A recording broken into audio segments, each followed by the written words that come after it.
Hare Krishna. So we'll start the session by dedicating it to His Divine Grace, Abhay Charan Bhaktivedanta Swami Prabhupada, who is the founder Acharya of ISKCON.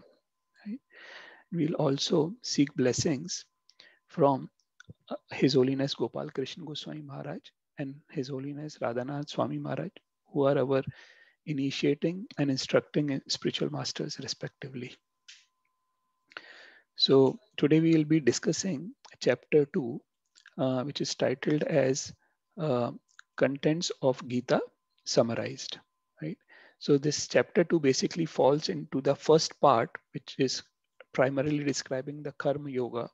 Right. And there are a total of 72 verses in chapter 2. And there are five, we have divided this chapter 2 into 5 sections. Right.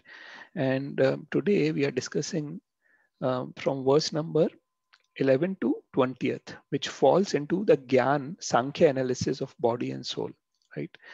So uh, this is primarily, we will talk about, what is the relationship between the body and the soul, right?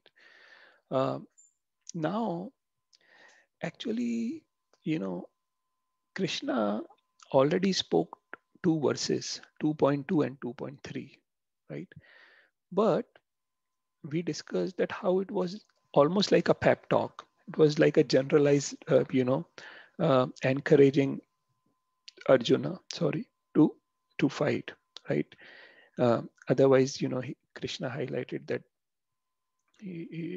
why you are acting like an anarya, right? If you act like an anarya, you will lead to aswarga, right?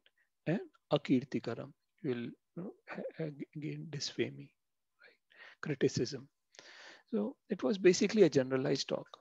But now, when Arjun has surrendered onto Krishna as a disciple, Arjun has now surrendered to Krishna as a disciple. Thereafter, Krishna will actually change gears and he will take the role of a spiritual master and he will speak with gravity, you know. Now, now there is a lesson for all of us to understand here that we always try to give advices even though no one is seeking from us. Whenever there is something, we will start saying, yo, you can do this, you can do that.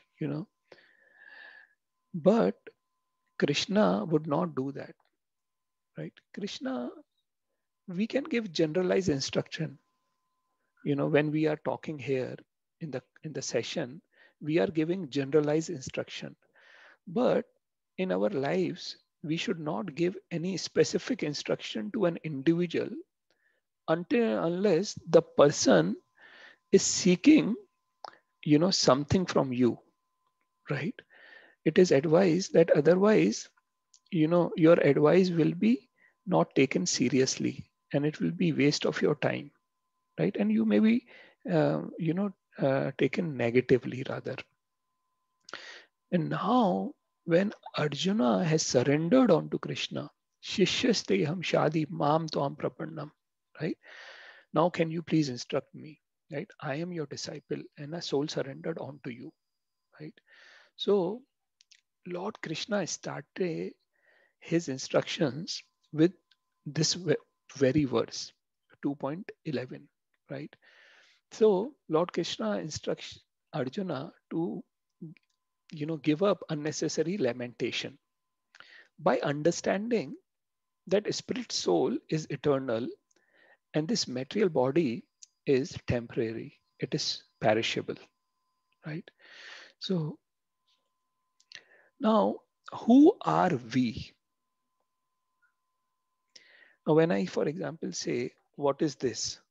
This is my hand, right? What are these? These are my hairs, my eyes, my nose, my cheeks, my ears, right? Now, this is my. This is my body. But who am I? If this is my, who is that I? Who is that whom everything belongs to? that Krishna is going to describe that we are soul, we are eternal soul, we are not this body, right? Because what is this body actually? Hmm? Now, what is this? What do you see here? This is water, right? Now, actually, our body primarily is made up of water. If you see, 70% of our body is made up of water, and the different organs has different proportion of the component of water. In entirety, 70% of our body is made up of water. And there has been a lot of research done, and specifically, Dr. Harry Monson did a research, and he said that majority of our body is water. And for example, if there is a 60-pound weight person, then in proportion, these are the chemical components uh, which his body is made up of. Hmm? And if we calculate the worth of this human body in terms of the components, then the worth of human body is just how much? 350 rupees, right? If you want to sell the components of human body, you will not earn more than 350 rupees. Now, is it really the worth of our body, or is it something more, right? I hope all of you would agree, right? For example, in case a car meets an accident, will you take care of the body worth rupees 350 or take care of the car worth 10 lakh rupees? So there is something more valuable than these bunch of chemicals, right? Now let's see what is that difference. The difference between the living and a dead body. Chemicals are the same, body remains the same, but there's no feeling, thinking, there are no desires, no movement, no consciousness. And why is that so? Because the soul has left the body, right? In our day-to-day life, we see, like for example, this picture, what you are seeing, people are traveling in a train, right? Now, if someone pushes you, right? If someone pushes you in a train or a bus, or even otherwise, you will react wildly, right? You will try to see who is pushing me. Why is the person pushing me? You know, why? Because you are conscious, right? The body is not just chemical. But if this person is lying on the ground dead, now if someone pushes this body, right? If someone even, you know, does anything to this body, will this body react? No. You know, even our relatives, when we are dead, they put the body in fire, right? Some put the body in ground. Does the body react? No. So there is something more in us, in this body, than just the chemicals, right? Which is what Krishna is going to explain in the subsequent verses to Arjuna. And these verses are basically going to uh, answer his confusion, which was coming from his compassion towards his fellow relatives and friends. Compassion was his first reason why he didn't want to fight, right? Now, this is the 11th verse of second chapter. Who will like to recite this?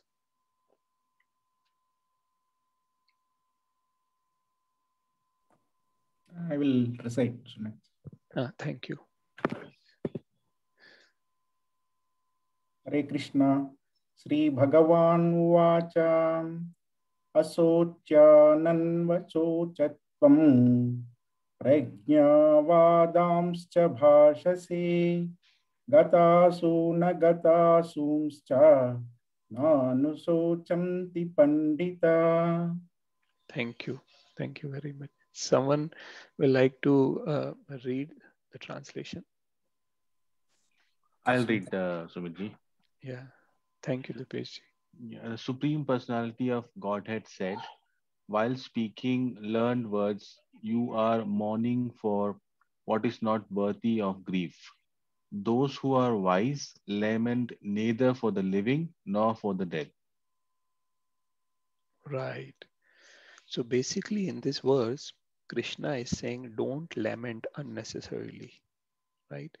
The word shochas has been used repeatedly here. Hmm? Ashochan, Anvashochas, then Nanushochanti, Shochas. Shochas means lament, lamentation. Arjuna, you are lamenting for something which is not worthy of grief, right? And then Krishna says that while speaking learned words, like, who is actually learned? We discussed that, right? When we differentiated between Kripana and Brahmana. Brahmana, or a learned person, is someone who knows the difference between the body and the soul, right? Who knows the purpose of life. But herein, Arjuna is lamenting for what? Is he lamenting for soul? No. He is lamenting for the body. And Krishna is chastising him, almost admonishing him. Because now Krishna has taken the role of a teacher, role of a spiritual master. And a spiritual master is not supposed to always speak nice words politely. They have to speak with gravity, right? So herein we see that how Krishna is almost saying that don't speak like a fool, right? And you should not lament for the body, which ultimately is temporary and perishable. Okay. So herein it is explained in the purports by Srila Prabhupada that Arjuna was not acting like a wise person. Why? Because he argued that Duryodhana and party, they were primarily concerned with politics and sociology. Like they were primarily fighting, basing their judgment on Arthashastra, right? How we should fight, how we should gain more and more kingdom and that. But he said that I don't believe in Arthashastra, rather, I will follow Dharma Shastra, right? Arjuna said that following religious principles is better than following Arthashastra. Unfortunately, he forgot or he missed one thing, that Jnana Shastra is even more important than Dharma Shastra, right? Jnana Shastra means knowledge of matter, soul, and the supreme controller of both. The knowledge of these aspects is even greater, right? And we saw in previous verses when Krishna was giving him a pep talk in 2.2 and 2.3 that how Krishna said, Kutastva kashmalam idam. From where has this impurity come upon you? Anarya justam, aswargam, akirtikaram Arjuna. Right? So at that time he was speaking in a generalized manner. But here he said, although you are speaking like a so-called learned person, but you are actually lamenting for something which is not worth for your grief, right? Because why? Now comes an important verse. Will someone like to recite this Sanskrit? I can try, Sumit. Yes, please. Very good. Natvevaham jatu nasam, natva me janadipa, naschayvana bhavishyamaha, sarve vayam te param. Very nice. Very nice. Thank you very much, Ramya. So this verse is very, very important. And I will give you a background. Why is this so important? Now, the title given to this verse is All Individuals Exist Eternally. Right? Have you all heard of Ramanujacharya? Is there anyone who doesn't know who Ramanujacharya is? Shripad Ramanujacharya.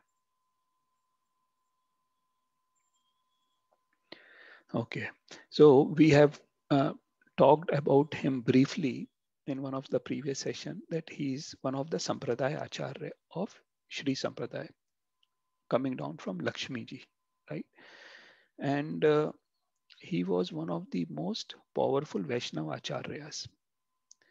And before Ramanujacharya appeared on this earth, we know that Shripad Adi Shankaracharya appeared, right? And Shripad Adi Shankaracharya has written a commentary primarily on Bhagavad Gita, Vedanta Sutra, right? So, a spiritualist, if they have to establish a philosophy, they are primarily expected to write a commentary on these two important scriptures. And so did Shripad Adi Shankaracharya, right? Now, Adi Shankaracharya came for a specific reason. It is mentioned in the Vedas that he came to bring people back to following the Vedas. Because before that, Siddhartha Buddha actually took away people from Vedas, because at that time when Buddha appeared, the corrupt Brahmanas were conducting and performing sacrifices, unwanted sacrifices of animals, basing their logic on Vedas. So Buddha said, don't follow Vedas, follow ahimsa, right? And he put forward the philosophy of Shunyavad philosophy, right?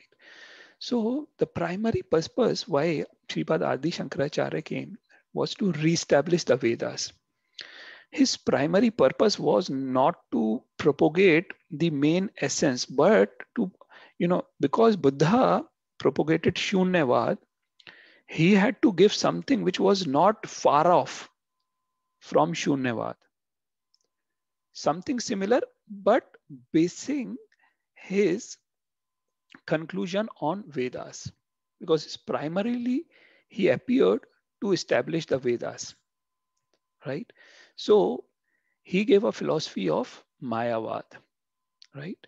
Mayavad, which means that the soul and Paramatma is one. We are all Brahma, and the soul has temporarily taken an individuality. And because of some illusion, right? And after this illusion is removed, everything will merge into one. So that is Advaita philosophy, which is known as Mayavad philosophy, right? But then came Shripad Ramanujacharya. Ram Anuj. Ram Anuj means Lakshmana. He is actually incarnation of Adishesha. Shripad Ramanujacharya came to establish Vaishnavism, right? To establish the philosophy that there is a difference between soul, and so there is basically difference between Brahma and Parabrahma, soul and super soul, Atma and Paramatma, Jeev and Narayan. So he established that, which is known as Vishishta Advaita, right? I will not go too much in detail of these philosophies, that how then finally it came to Chaitanya Mahaprabhu establishing Achintya Bheda Bheda Tattva. But I want to highlight what Ramanujacharya did. So he put forward commentary on Vedanta Sutra, which is known as Shri Bhasya. And his commentary of Shri Bhasya is something like, a man going on rampage. He totally and voraciously annihilated the philosophy of Shripad Adi Shankaracharya, of the Mayavad philosophy. And he also wrote a commentary on Bhagavad Gita, in which, it was not so much of philosophy because he had already written Shri Bhasya. So that is known as Gita Bhasya. Shripad Ramanujacharya's commentary on Bhagavad Gita is known as Gita Bhasya. So his tone was a bit milder in Bhagavad Gita. But when it came to this particular verse, his commentary is very wide, very deep. And again, he came into that mood of annihilating the Advaita philosophy, the Mayavad philosophy. Because in this verse, Krishna highlights that the individuality or the personality of a soul is eternal. Na tva evaham jatu nasham, na tvam neme janadipa, na cheva na bhavishyama sarve vayam athaparam. Never was there a time when I did not exist, nor you, nor all these kings, nor in the future shall any of us cease to be.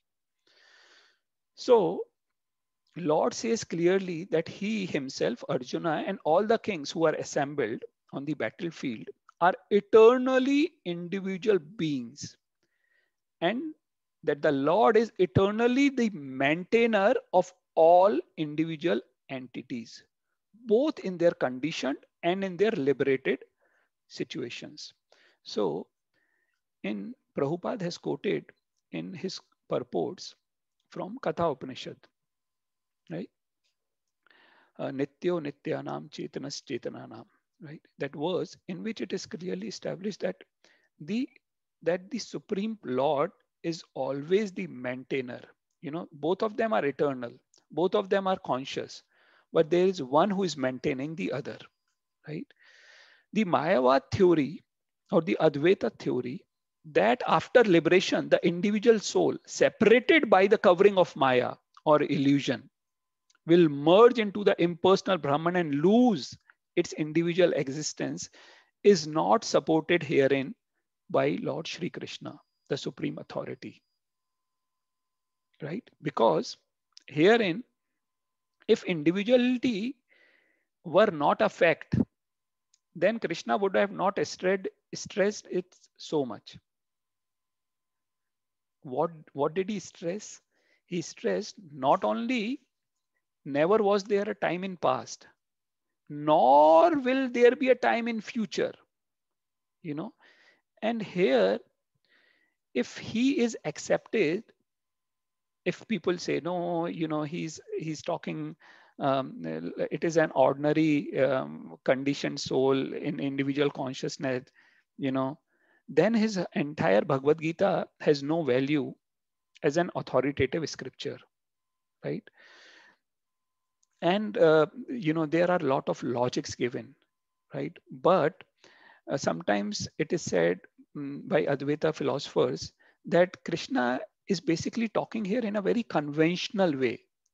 He is referring to the body and not the soul. But please try to understand. The previous verse we discussed, Krishna is already chastising Arjuna why you are on the material bodily platform, right? The next verse, Dehino asmin yatha dehe komaram yovaram jara. Again, it is saying the body is temporary, the soul is permanent. Thereafter also, Matra Sparshashtu Kaunteya, Shitoshna Sukha Dukkada. So the whole tenure of these verses is describing the eternity of the soul and the temporary nature of the body. So here, when Krishna is speaking these words, he is not speaking on the bodily or a conventional platform. But this is this whole Bhagavad Gita, you know, what Shripad Adi Shankaracharya said, Eko Shastram Dev Ki Putra Gita.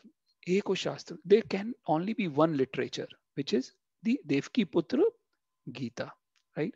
This scripture is the essence of all the Vedas, right? So we have to understand that Krishna is talking about something transcendental, and a person, he's chastising a person who was not on that platform, right? So Krishna here will not speak on a bodily platform, right? Now, but sometimes those people who are envious of Krishna as the supreme personality of Godhead, you know, have no bona fide access to the great literature. Even though they read Bhagavad Gita, they will not become a devotee, because their vision of Krishna is that he has temporarily taken a body. Even for Krishna, they say like this, not only for, you know, living entities, but they say, you know, Krishna is someone even little more intelligent, little more this, you know, no. So the qualification to understand Bhagavad Gita is to become first to be a devotee, right? And he says that this rahasya in 4.3, he already said that who can understand Bhagavad Gita? Someone who is a devotee, right? So the non-devotee's approach to the teachings of Gita is something like that of a bee licking on a bottle of honey from outside, right? So the mysticism of the Bhagavad Gita can be understood only by devotees, and no one else can taste it as it is stated in the 4th chapter, right? So this verse is very important for us to understand that the individuality, the personality exists eternally. And I have shared here a picture, a photograph, a painting, basically of Vaikuntha, where everyone has their eternal transcendental body, right? So we all exist eternally in individuality, okay? And thereafter, as we shared, Krishna speaks that the change of body is pretty natural. So who will like to recite this verse? Sumit uncle, can I say? Yes, please go ahead. Dehi nuasmin yeta dehi kauma vamyaunam java yeta dehanta vapvapte divasattvamamuyati. Very good, Nivan. What is there on your cheeks, Nivan? What have you put? Huh? Stickers? Stickers, huh? You playing? Good. Thank you. Thank you, Nivan, for reciting wonderfully, right? So who would like to read this English translation? I can read. Yes, please. Yeah, Prashadji. As the embodied soul continuously passes in this body from boyhood to youth to old age, the soul similarly passes into another body at death. A sober person is not bewildered by such a change. Right. So emphasis is on existence of two entities, the body and the soul. Now let me give you an example.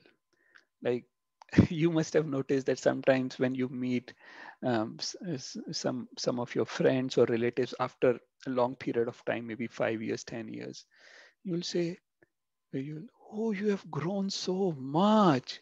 You know, earlier I would, carry you in my palm, and now you have grown so much that you cannot even sit in my lap, right? So you are talking to a person, right? But you are talking about the change of his body or her body, right? That his or her body was so small then, and his or her body is so big now. So there is something which is constant in that person and something which is changing in that person, right? What is constant in that person? How that person is same? Because the soul is same. And what has changed? The body has changed, right? And in medical science also it is said that after every 7 years, we change all the cells of our body, they are all replaced with new cells, right?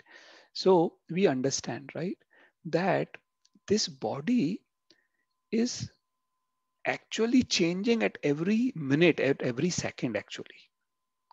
It is not that the, the soul is going to transfer into a new body only after the death. Actually, soul is transforming at every point of time in a new body. That is what Krishna is saying. Dehino asmin yatha dehe.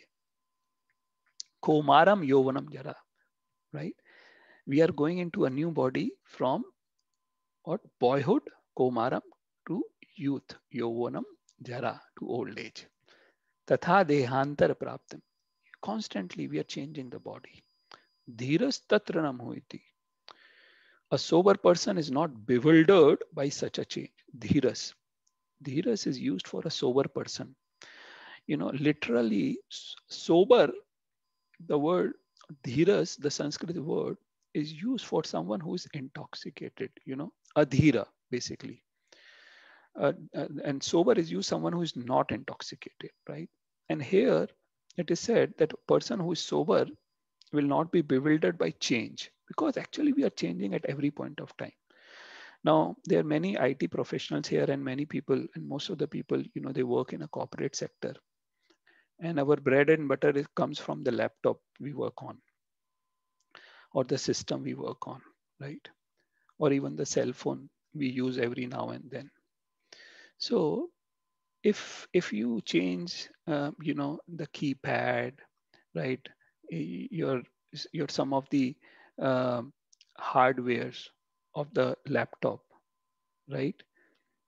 You are changing it, but the user remains the same, right? Sometimes you even change the whole laptop, but again, the user remains the same. So this is an anecdotal example that the user, sometimes we change some parts, like every second, as I told you, we are changing, our cells are dropping and we are getting new cells, our cells are dying, right?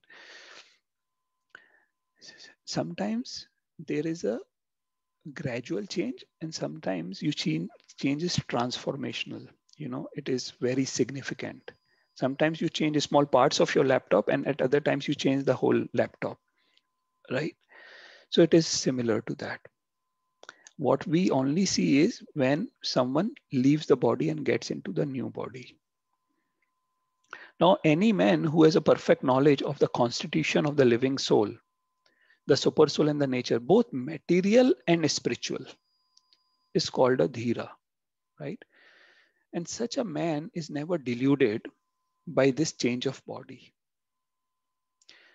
And actually, if you see, there was no cause for lamentation by Arjuna on the account of death, neither for Bhishma nor for Dronacharya. Rather, he should be rejoicing for their changing bodies from old to new ones, right? Bhishma and Drona have primarily, both of them have been a noble person, right? Their deeds were noble. So they would definitely get spiritual bodies, or at least they will get bodies in heavenly planets, right? So there should not be any reason for his lamentation, right? So now here Arjuna can give an argument. Okay, Krishna, I understand that soul is eternal, but whatever, the body is now linked with the soul, right? And I have a relationship. I am also a body, right? My soul is in a body, and I am related to other body also. So that, a drastic change is going to create lamentation. And I really don't want to, go through that change. I would not want to be the cause of that change, right? Now, Krishna, having explained this, that change is happening every now and then. So why you are lamenting? And they are going to get a new body, For example, if on festivals, if we bring new clothes for children, they are always happy. And Krishna would give this verse in, it is a 22nd verse, right? Where he says that we change the body as we change the clothes, right? So, and Krishna is now will say that you should try to tolerate this. If every change, if it is something drastic, or you think that, you don't want to be the cause and you don't want to be the cause of this thing, then just tolerate this. The way it is tolerated by saintly people. So someone will recite this Sanskrit verse. I will recite, Sanat uncle. Okay, please go ahead. Matra sparshastita kanteya shitushna sukadukadaha agamapayino nityas tamstitikshashva bharata. Okay, and we explain this verse. What is there in this verse? Happiness and distress come and go, just like the summer and winter season. We must learn to tolerate them. Very good. Tam titikshva bharata. Krishna is requesting Arjuna that you should learn to tolerate. Right? Here it is said, O son of Kunti, the non-permanent appearance of happiness and distress and their disappearance in due course of time are like the appearance and disappearance of winter and summer seasons. They arise from sense perception, O scion of Bharata. One must learn to tolerate them without being disturbed. So here we have highlighted that Krishna wanted to remind Arjuna of his rich heritage. Rich heritage, their heritage was very, spiritually inclined. They were very strong. The heritage both from his mother's side and the father's side. From Kunti, he said Kaunteya and Bharata, right? And one has to discharge his duties despite climatic inconveniences, despite summer and winter. Like in winter season, the saintly people, they will not hesitate to take bath early in the morning, right? That is our duty. And neither would a mother hesitate to cook in the kitchen in hot summer. Similarly, as a Kshatriya, you cannot avoid fighting on religious principles. If we have to establish dharma, you will have to fight. If there is some inconvenience, you should tolerate that. That is what Krishna wanted to put forward, right? So we see here that in 2.11, he said that Krishna is saying, don't lament unnecessarily. You're mourning for what is not worthy for grief while speaking learned words. And then all individuals exist eternally. Never was there a time when I did not, you did not, or these other kings did not exist or would not exist, right? Then in 13, Dehinosmin, soul continuously passes in this body, and similarly at the time of death, they will take new bodies. So you should not be bewildered. And then 14, tolerate temporary dualities. Matra spashastu kaunteya. And in the 15th verse, Krishna will say that a person who lives in equanimity, who tolerates all these things, right? A person who is not disturbed with happiness and distress is eligible for liberation, right? So anyone who is steady in his determination for advancement in spiritual life, and he or she tolerates the onslaught of inconveniences and also some pleasure, that person is certainly eligible for liberation, right? If anyone is able to tolerate such difficulties, surely his spiritual realization is complete, right?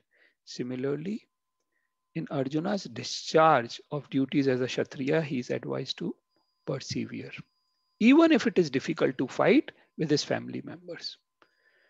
And Srila Prabhupada in his purports highlight that how Lord Chaitanya, Lord Shri Krishna Chaitanya, when he was at the age of 24, he had his young wife and a widow mother. But then when he had to take sannyas for the discharge of higher principles, he would not hesitate. He took sannyas, at very young age, because he knew that if he has to help others, he will have to sacrifice his own pleasure, and he had to set an example for others, right? So similarly, we have to have equanimity of our mind. We have to have control. And we also discussed that how, with an example of Maharaj Bharat, we learn that it is very important for us to keep good association of devotees. It is very important for us, right? Because in association of like-minded people, we can flourish in our spiritual lives. So it is very important for all of us. Now, in the interest of time, I know some people have to attend to some other, important things. So I will not go any further. Today, we were just able to cover 5 verses. We will discuss rest of the verses in next session. So now I'd like to open the floor if there are any questions. Sumitji, I have one question in the purport on the verse number 5. So verse number 5 means 2.5? 2.5. 2.5. Yeah, the question I have is, it is mentioned that if somebody is not eligible to be like Guru, right? Because the Guru supposed to remove the darkness, and then he should have the sense of discrimination. So it was mentioned, I just wanted to understand the intent of Prabhupada-ji. So it is mentioned that Bhishma and Drona taken the side of Duryodhana for financials. Right. But we understand that Dronacharya has taken, because he is Guru and he is a poor Brahmin, and then Duryodhana is feeding, but Bhishma has taken it for different purpose, right? Right. Yeah, so because of his oath, and he wants to. Right. Yeah. Because of his vow, right? Yeah, that is what I have a doubt. Yes. So now his vow is very personal in nature, right? That that is not a spiritual vow. That is not a transcendental vow. And you please try to see that Arjuna, although he had a reason, right, to fight, he said that until and unless we should not follow just the rules and regulations, if the principle is not met, right, the aim is not met, the importance of him following the vow was becoming a prohibition for him to establish the religion. Please try to understand that Bhishma is not an ordinary soul. Correct. Bhishma is one of the Mahajans. He's one of the 12 Mahajans. And who is a Mahajan? There are 12 Mahajans, and he's one of those 12 Mahajans highlighted in Srimad Bhagavatam, who are actually, they are considered to be the primarily propagand of religion. And actually, to highlight Bhishma's glory, Krishna made Yudhishthira not to understand from him, but rather Yudhishthira, when he was lamenting that I am the cause of so many people being killed in the battlefield of Kurukshetra. So he was lamenting, he was not able to discharge his duty. And Krishna explained him. Outwardly, Krishna explained him, but inwardly, as a Paramatma, he didn't make him understand. Because he wanted him to understand and from Bhishma, to glorify Bhishma. So Krishna actually knows who Bhishma is. But here, specifically, Prabhupada highlights the fact that Arjuna should reject Bhishma and Drona because they were siding towards the adharma because of their own financial assistance, given by Duryodhana, or because of other karma kandic reasons, which are now becoming a limitation for Krishna to establish dharma, right? Which is why Prabhupada is highlighting that. And we also discussed about how Maharaj Bali, he rejected his guru Shukracharya, right? When Vamanadeva came. So when Vamanadeva came and he said, I don't want anything. I am a Brahmana. You can just give me 3 steps of land. And Shukracharya understood that he is not an ordinary Brahmana. He is Supreme Personality of Godhead Vamana. He said, don't give him anything. Don't follow his instruction. And then Bali Maharaj rejected Shukracharya. Why? Bali Maharaj said, if he is Supreme Personality of Godhead, then he can take anything from me. And now he's come as a Brahmana and I have to follow, if he's asking me, in charity, I have to give. So that is an example set here. And it is even in the contemporary world. So if your spiritual master is not following the principles of Sampradaya, then that spiritual master should not be followed, right? And we have seen that sometimes because of n number of reasons, someone is not able to follow the vow. Then the thing is, either we have to take a reinitiation or we have to take instructions from his or her god brother and sisters, right? So it is basically a philosophy is being put forward here that Arjuna should not be following or should not be too much attached to their elders because they are siding towards adharma, right? Am I able to make you understand?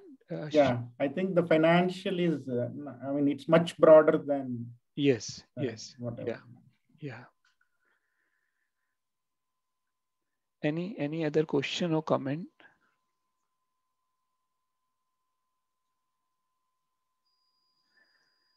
Okay, so we will now do some chanting. Okay, so we'll chant 10 times Hare Krishna Muhammad, Jai Shri Krishna Chaitanya, Prabhu Nityananda, Shri Advaita Gadadhara, Shrivas Adi Gaur Bhaktivinoda. Hare Krishna, Krishna Krishna, Hare Hare, Hare Ram, Ram Ram, Hare Hare. Hare Krishna, Krishna Krishna, Hare Hare, Hare Ram, Ram Ram, Hare Hare. Hare Krishna, Krishna Krishna, Hare Hare, Hare Ram, Ram Ram, Hare Hare. Hare Krishna, Krishna Krishna, Hare Hare, Hare Ram, Ram Ram, Hare Hare. Hare Krishna, Krishna, Hare Hare, Hare Ram, Ram Ram, Hare Hare. Hare Krishna, Krishna Krishna, Hare Hare, Hare Ram, Ram Ram, Hare Hare. Hare Krishna, Krishna Krishna, Hare Hare, Hare Ram, Ram Ram, Hare Hare. Hare Krishna, Krishna Hare Hare, Hare Ram, Ram Ram, Hare Hare.